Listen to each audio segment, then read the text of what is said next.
ओम शांति। आज तारीख है 18 जनवरी। बाप दादा के अनमोल महावाक्य है।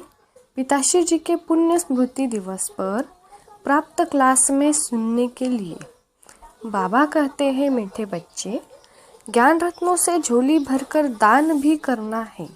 जितना दूसरों को रास्ता बताएंगे उतना आशीर्वाद मिलेगी। ओम शांति। मीठे बच्चों को यह पक्का याद रहना है कि शिव बाबा हमको पढ़ाते हैं। शिव बाबा पतित पावन भी है, सद्गति दाता भी है। सद्गति माना स्वर्ग की राजाई देते हैं। बाबा कितना मीठा है, कितना प्यार से बच्चों को बैठ पढ़ाते हैं। बाप दादा द्वारा हमको पढ़ाते हैं। बाबा कितना मीठा है, कितना प्यार करते हैं। कोई तकलीफ नहीं देते, सिर्फ कहते हैं मुझे याद करो और चक्र को याद करो। बाप की याद में दिल एकदम ठहर जानी चाहिए। एक बाप की ही याद सतानी चाहिए, क्योंकि बाप से वर्षा कितना भारी मिलता है। अपने को देखना चाहिए, हमारा बाप के साथ कितना लव है, कहाँ तक हमारे में दैवी गुण है। क्योंकि तुम बच्चे अब कांटों से फूल बन रहे हो। जितना जितना योग में रहेंगे उतना कांटों से फूल सतो प्रधान बनते जाएंगे। फूल बन गए फिर यहाँ रह नहीं सकते। फूलों का बगीचा है ही स्वर्ग। जो बहुत कांटों को फूल बनाते हैं उन्हें ही सच्चा खुशबूदार फूल कहेंगे। वह कभी किसी को कांटा नहीं लगाएंगे। क्रोध भी बड़ा कांटा है, बहुतों को दुख देते हैं। अभी तुम बच्चे कांटों की दुनिया से किनारे पर आ गए हो। तुम हो संगम पर। जैसे माली फूलों को अलग बर्तन में निकाल कर रखते हैं, वैसे ही तुम फूलों को भी अब संगम युगी पाट में अलग रखा हुआ है। फिर तुम फूल स्वर्ग में चले जाएंगे, कलयुगी कांटे भस्म हो जाएंगे। मीठे बच्चे जानते हैं, पारलौकिक बाप से हमको अविनाशी वर्षा मिलता है। जो सच्चे सच्चे बच्चे हैं, जिनका बाप दादा से पूरा लव है, उनको बड़ी खुशी रहेगी। हम विश्व का मालिक बनते हैं। हाँ, पुरुषार्थ से ही विश्व का मालिक बना जाता है, सिर्फ कहने से नहीं।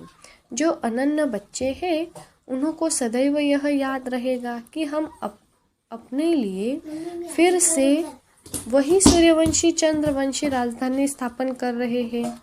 बाप कहते हैं, मीठे बच्चे, जितना तुम बहुतों का कल्याण करेंगे उतना तुमको ही उजूरा मिलेगा। बहुतों को रास्ता बताएंगे तो बहुतों की आशीर्वाद मिलेगी। ज्ञान रत्नों से झोली भरकर फिर दान करना है। ज्ञान सागर तुमको रत्नों की थालियाँ भर भर कर देते हैं। उन रत्नों का जो दान करते हैं वही सबको प्यारे लगते हैं। बच्चों के अंदर कितनी खुशी होनी चाहिए। सेंसिबल बच्चे जो होंगे वह कहेंगे हम बाबा से पूरा वर्षा लेंगे, एकदम चटक पड़ेंगे। बाप से बहुत लव रहेगा, क्योंकि जानते हैं प्राण देने वाला बाप मिला है। नॉलेज का वरदान ऐसे देते हैं जिससे हम क्या से क्या बन जाते हैं। इनसॉल्वेंट से सॉल्वेंट बन जाते हैं। इतना भंडार भरपूर कर देते हैं। जितना बाप को याद करेंगे उतना लव रहेगा, कशिश होगी। सुई साफ होती है तो चकमक चुंबक तरफ खींच जाती है। बाप की याद से कट निकलती जाएगी। एक बाप के सिवाय और कोई याद न आए। बाप समझाते हैं, मीठे बच्चे, अब गफलत मत करो। स्वदर्शन चक्रधारी बनो, लाइट हाउस बनो। स्वदर्शन चक्रधारी बनने की प्रैक्टिस अच्छी हो जाएगी तो फिर तुम जैसे ज्ञान का सागर हो जाएंगे। जैसे स्टूडेंट पढ़कर टीचर बन जाते हैं ना, तुम्हारा धंधा ही यह है। सबको स्वदर्शन चक्रधारी बनाओ, तब ही चक्रवर्ती राजा रानी बनेंगे। इसलिए बाबा सदैव बच्चों से पूछते हैं, स्वदर्शन चक्रधारी हो बैठे हो? बाप भी स्वदर्शन चक्रधारी है ना। बाप आए हैं तुम मीठे बच्चों को वापिस ले जाने। तुम बच्चों बिगर हमको भी जैसे बेआरामी होती है। जब समय होता है तो बेआरामी हो जाती है। बस अभी हम जाओ। बच्चे बहुत पुकारते हैं, बहुत दुखी है, तरस पड़ता है। अब तुम बच्चों को चलना है घर, फिर वहां से तुम आपे ही चले जाएंगे सुखधाम में। वहां मैं तुम्हारा साथी नहीं बनूंगा। अपनी अवस्था अनुसार तुम्हारी आत्मा चली जाएगी। जितना तुम बच्चे बाप की याद में रहेंगे उतना दूसरों को समझाने का असर होगा। तुम्हारा बोलना जास्ती नहीं होना चाहिए।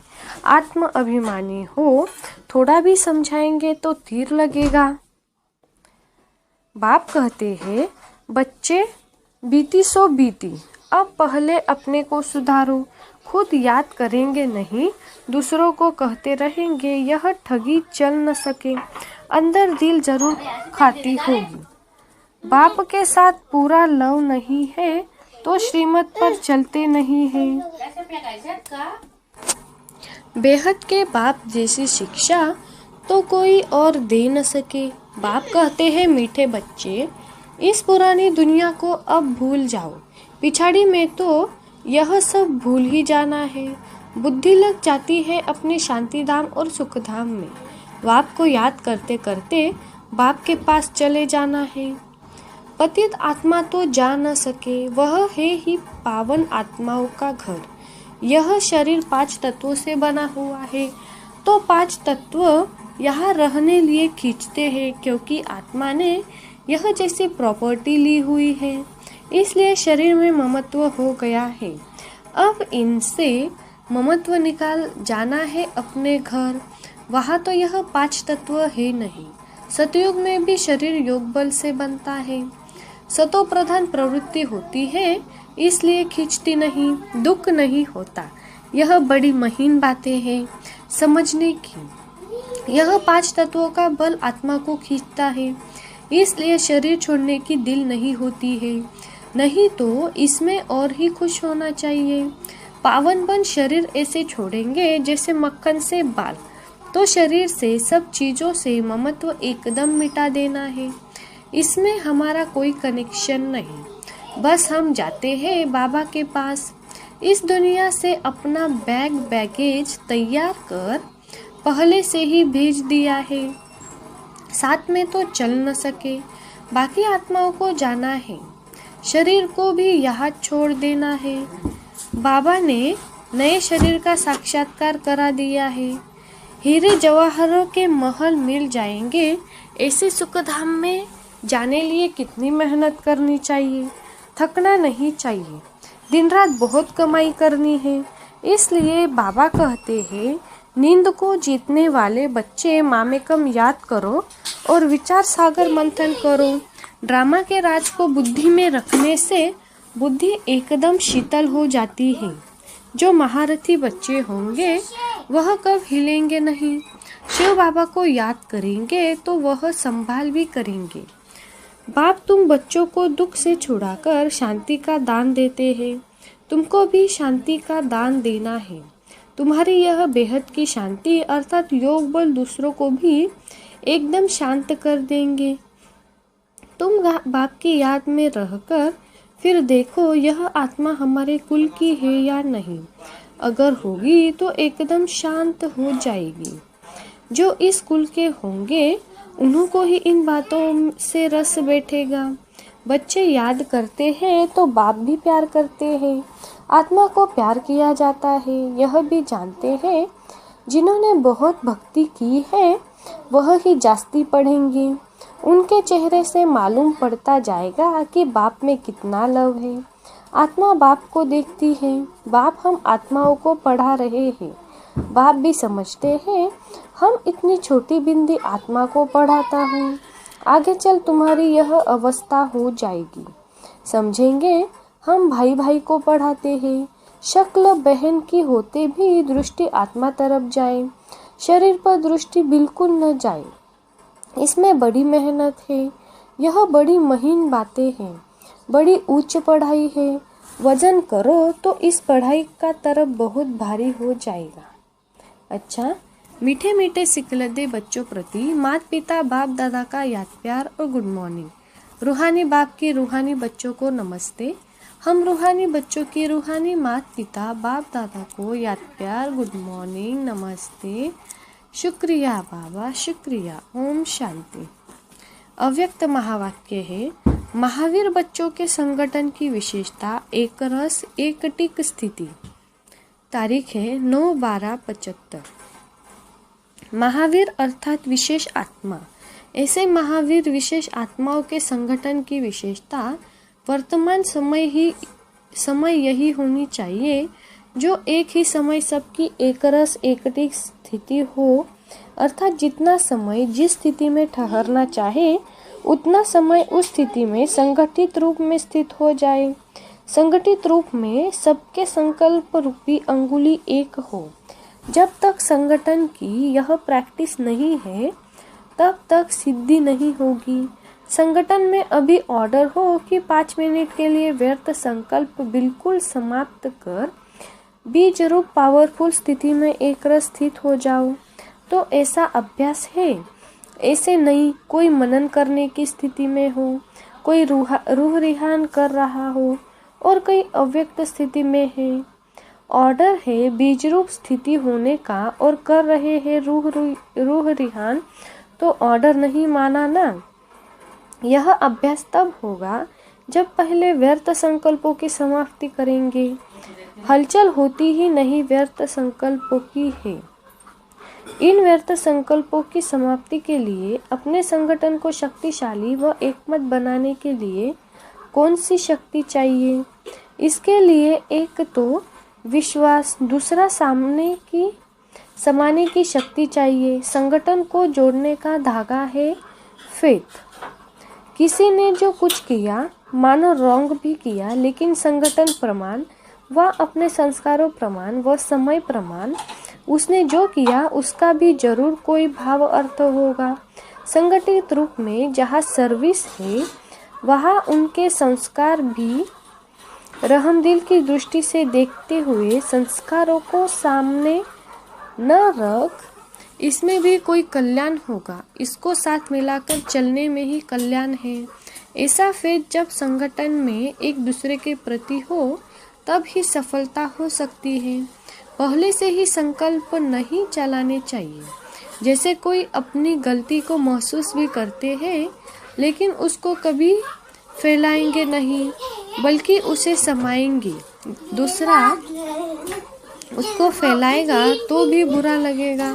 इसी प्रकार दूसरे की गलती को भी अपनी गलती समझ फैलाना नहीं चाहिए।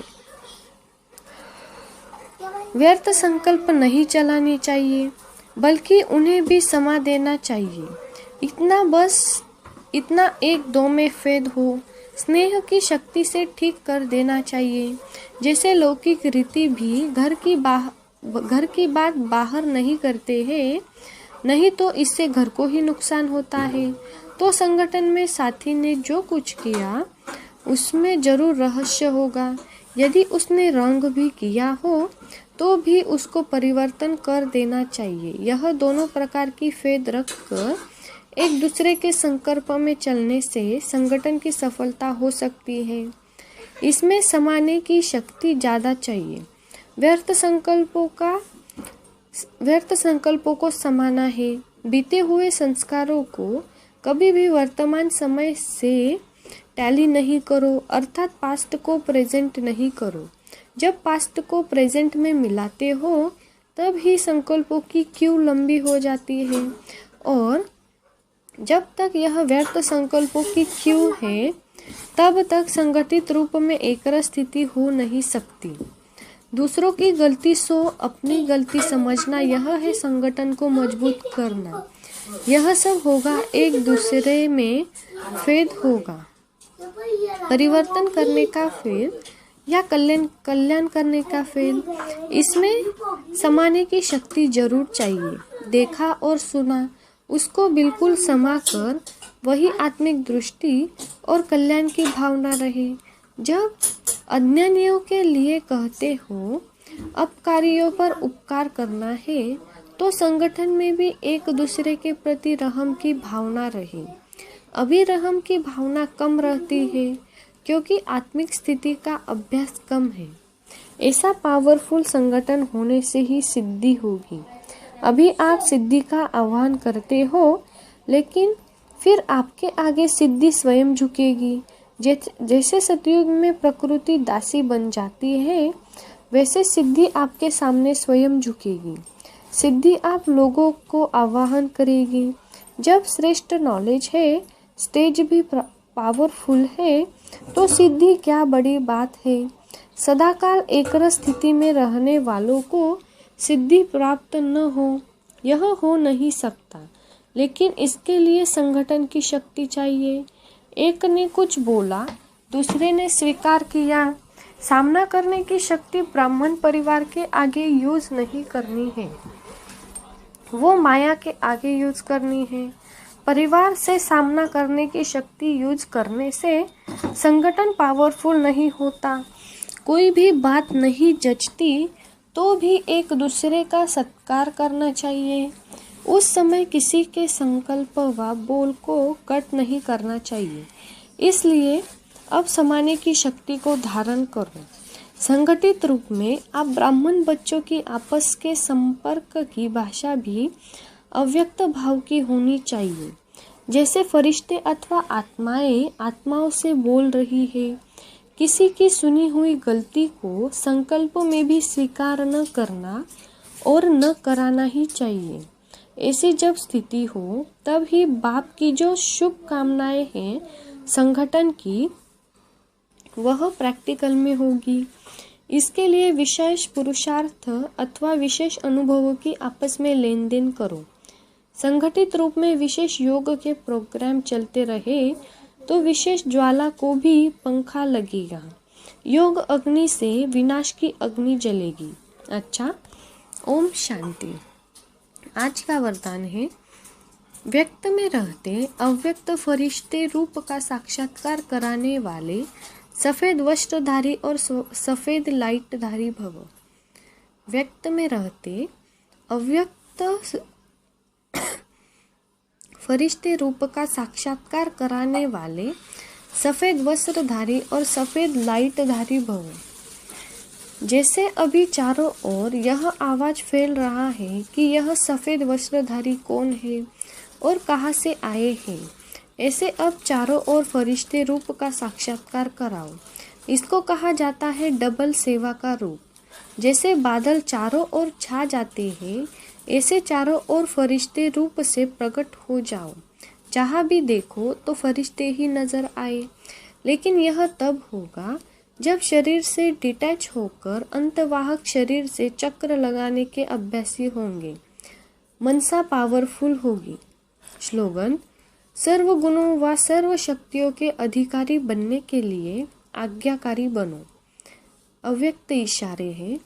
इस अव्यक्ति मास में बंधन मुक्त रह जीवन मुक्त स्थिति का अनुभव करो। जैसे बाप सदा स्वतंत्र है, ऐसे बाप समान बनो। बाप दादा अब बच्चों को परतंत्र देख नहीं सकते। अगर स्वयं को स्वतंत्र नहीं कर सकते हो, स्वयं ही अपनी कमजोरियों में गिरते रहते हो, तो विश्व परिवर्तक कैसे बनेंगे। अब इस स्मृति को बढ़ाओ कि मैं मास्टर सर्वशक्तिवान हूँ। इससे सहज सर्व पिंजरों से मुक्त उड़ता पंछी बन जाएंगे। अच्छा, ओम शांति।